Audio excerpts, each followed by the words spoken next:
lekin ro'yi olam haqqi va kufrlik. Birodarlar, فراموش نکنید عقیده اهل سنت در انجام دادن گناه کبیره انسان حق به کفر نمی‌دهد. ما وقتی اگر گناه کبیره الحمد لله رب العالمين والعاقبة للمتقين والصلاة والسلام على رسوله الكريم وإمام الموحدين وعلى آله وأصحابه أجمعين. أما بعد، السلام عليكم ورحمة الله وبركاته. برادران و خواهران موحدم، الله سبحانه و تعالی تمام موحدین و مسلمین و مؤمنین را حفاظت بکند. امروز مشاهده کرده ایم که این علمای طواغیت، این علمای بد به اهل توحید تهمت های واضح و روشن کرده ایستادند و من میخواستم با خواست الله سبحانه و تعالی به این تهمت های حاجی مرزاویتس جواب بدهم، زیرا من نمیخواهم که در این ثبت، در این ردی که بنده به این حاجی مرزا از قرآن و سنت به او میزند یگان تهمتی نکنم، چگونه که او به اهل توحید تهمت های بزرگی را زده است. و حاجی مرزا یک حدیثی را میخواند که این حدیث را از علی بن ابی طالب روایت میکنند. میگویند که قال سمعت رسول الله صلی الله علیه و سلم یقول، شنیدم رسول الله صلی الله علیه و سلم را میگفتند سيخرج في آخر الزمان قوم أحداث الأسنان سفهاء الأحلام يقولون من خير قول البرية يقرؤون القرآن لا يجاوز حناجرهم يمرقون من الدين كما يمرق السهم من الرمية فإذا لقيتموهم فاقتلوهم فإن في قتلهم أجرا لمن قتلهم عند الله يوم القيامة. این حدیث وجود دارد، حدیث صحیح است، لیکن حاجی مرزا هدایتش بکند الله سبحانه و تعالی این شخص را. البته خیلی که گفتیم ما به این شخص تهمت نمیزنیم، اون چی که از زبان این شخص میبراید همون چیز را بیان میکنیم. میگوید که و حدیث را غلط میخواند، البته میگوید که فی آخر الزمان میگوید. سبحان الله، این خیلی متن در متن گوییم جمله عربی وجود ندارد، در قاعده، در گراماتیکش. سیخرج فی آخر الزمان میگوید. سبحان الله، حاجی اصلاح بکن، با تو خدا را یک عالم میگیری. سبحان الله، حدیث را خطا میخونی. بلکه سیخرج فی آخر الزمان، این فارسی نه که تو مثلا او کرده خونده بروی. حاجی الله هدایتت کنه. فی آخر الزمان حاجی قوم احداث الاسنان سفهاء الاحلام. حاجی سفهاء الاحلام نه، سفهاء الاحلام هاکتی. و احلام نه، احلام لام مد دارد. خیلی البته در این سختگیری نمی کنیم، لیکن البته خطاگی دارد. اون چی که هست ما بیان میکنیم. پیامبر صلی الله علیه و سلم در این حدیث میگویند که زود است که خروج میکنند در آخر زمان جوانهایی که خردسال هستند که عقلهایشان ناقص است، یعنی جاهل هستند. او در ظاهر سخناشان بهترین سخن را میگویند، اما در باطنشان خلاف آن. آنها در اساس گفته های خود نیکی میخواهند که قرآن است سخن میگویند. یعنی قرآن میخواند، لیکن وقتی که آنها قرآن میخواند نمیگذرد، حلقم آنها را از گلو پایان نمیرود. لیکن از سبب اینکه این حاجی حدیث رو نفهمیده است، حتی یگان تو علماها رو شرح این حدیث به نگاه نکرده است که از کدام علما، از کدام فهمیش علما سخن میکند. حاجی که به مرتبه مجتهدی نرسیده است که ما گوییم که هم بله این حاجی مجتهد شده است، علما هست و او میتواند که حدیث را از نزد خود شرح بدهد. لیکن حاجی الله هدایتش بکند اصول خوارج را نمیداند. برای چی؟ اگر اصول خوارج را میدانست البته این حدیث را برای اهل سنت و الجماعه طالب علم نمیزد، زیرا او اصول خوارج را نمیداند. این حدیث درباره خوارجین آمده است حاجی، و ما اصول خوارج را بیان میکنیم. بارک الله فیکم. بعد به این دیگر سخنهایش رد خواهیم زد ان شاء الله باذن الله سبحانه و تعالی. یکی از اصول خوارج همین است که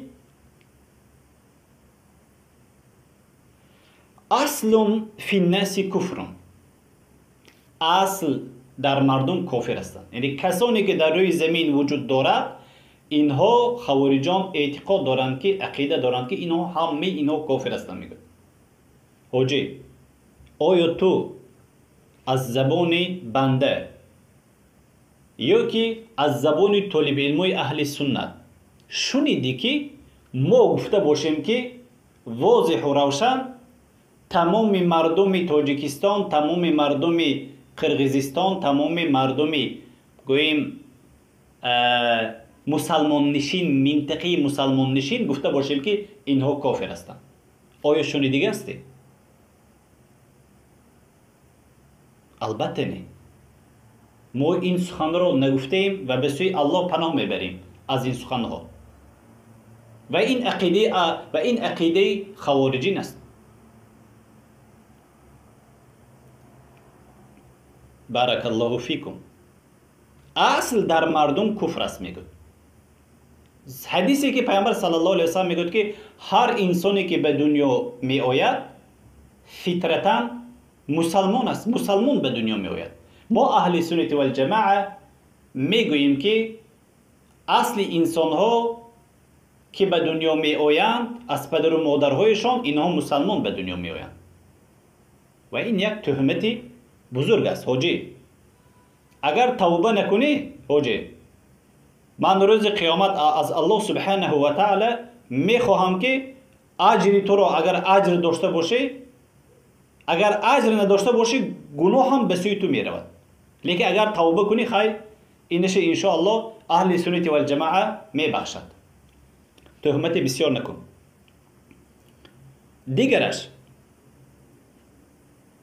دیگری اصول خوارج حاجی، اذا کفر الحاکم کفر المحکوم. هر زمانی که کافر شد حاکم، حکم کننده کافر شد، محکومش هم کافر است. میگوید خوارجا محکومش هم کسانی که در همین جایی که حاکم کافر شده است محکوم اگر در همونجا زندگی کند ایمان میگوید کافر است. میگوید ما این عقیده رو نداریم. ما این عقیده رو داریم که هر کسی که بغیر حکم ما انزل الله حکم کند، البته این مطلقا حکم کند کافر است، اما محکوم کافر نمی شود.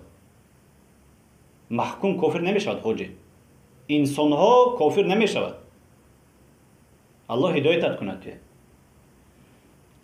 فقط سخنهای تو تهمت است. باور کن من نظر میکنم ثبت های تو را، فقط سخنهای تو تهمت است. از الله مگر نمی ترسی؟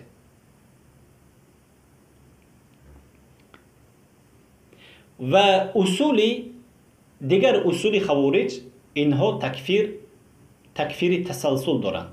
یعنی یکم، دویم، سیم، چهارم، پنجم، هزارم، 2000 آدما همه اینها را کافر میگن. ما این را نداریم. کسانی که بغیر الله سجده میکند، البته الله این را کافر گفته است و کسانی که کافر و کافر نگفت البته کافر میشد. این دویم آدم است. اما سیم آدم به کمی از علما صحبت کردن که دیگر چهارم به نمیگذارد. چهارم این علاقه تسلسل می شود. حاجی همین چیزها را هم اصول خوارج رو تعلیم بگیر، بفهم اصول خوارج چیست، بعد صحبت بکن. تو که علم نداری درباره اصول خوارج تو حق نداری صحبت کردن. تو تهمت میکنی زیرا تو علم نداری. حاجی الله هدایتت کند. توی قابل هدایت باشه، اگر نباشد خور و ذلیلت کند. توی و دیگر تهمت این میگوید که یگان کس در تاجیکستان نماند که اینها همش شمایان رو میگوید، تمام شمایان رو کافر میگوید و در روی شما کریست ماندگی است میگوید. این هم حاجی تهمتی بزرگ است. سبحانك هذا بهتان عظیم. الله پاک است و این تهمتی بزرگ است. از الله بترس. سبحان الله. جاء الحق وزهق الباطل ان الباطل كان زهوقا. آمد حق و باطل نابود شدنی هست. باطل نابود می شود. جاء الحق وزهق الباطل ان الباطل كان زهوقا. همون باطل رونده است. حاجی هر گونه گوییم سخنهایی که میگویی، هر گونه گوییم مثلا مردمان رو التماس میکنی، خواهش میکنی که همین مثلا اینها گمراه هستند، اینها خوارج هستند، لیکن تو که حق آمد که الله هدایت کننده هست پیش اینها رو گرفته نمیتونی. حاجی انک لا تهدی من احببت ولكن الله یهدی من یشاء. سبحان الله. و دیگر تهمتی که تو گفتی برای طالب علمای اهل سنت و الجماعه کردی، این تهمت میگویی که اینها در گناه کبیره، کسانی که گناه کبیره میکنند تکفیر میکنند میگوید. این هم تهمتی بزرگ است. عقیده ما رو گوش بکن. عقیده کسانی که زنا میکنند، کسانی که شراب مینوشند، کسانی که قماربازی میکنند، دزدی میکنند، اگر اینها حلال ندانند اینها کافر نمیشوند. اینها اگر توبه نکرده گوییم از دنیا برود، در مشیت الله است. الله اگر خواهد اینها رو میبخشد، اگر الله اینها رو نخواهد در آتش جهنم میسوزاند. مقدار گناهش بعد از اون به سوی جنت برآورده میشود. تو این هم برای ما تهمت کردی که گویا که ما و طالب علمای اهل سنت برای کسانی که زنا میکنند و شراب مینوشند ما گویا که آنها رو کافر گفتیم باشیم. من به سوی الله پناه میبرم از این. من این چیز رو نگفتگی هستم. حاجی تو اگر دلیل داشته باشی اگر تو حق رو گفته باشی، بسم الله، از ثبت هایی که ما در اونجا دعوت کرده هستیم، درس داریم، بسم الله بیان کن و رد بزن، تو هم حق داری. لیکن البته تو این رو نخواهی یافت، چون که این در عقیده ما نیست، مگر اینکه تهمت داری. تو ما میخواهیم که تمام مسلمان های دنیا سرجم بشود و در زیر کلمه لا اله الا الله سرجم بشود، الله را بشناسد، فقط تنها الله را عبادت کند. همقه گپ. و آخر دعوانا ان الحمد لله رب العالمین.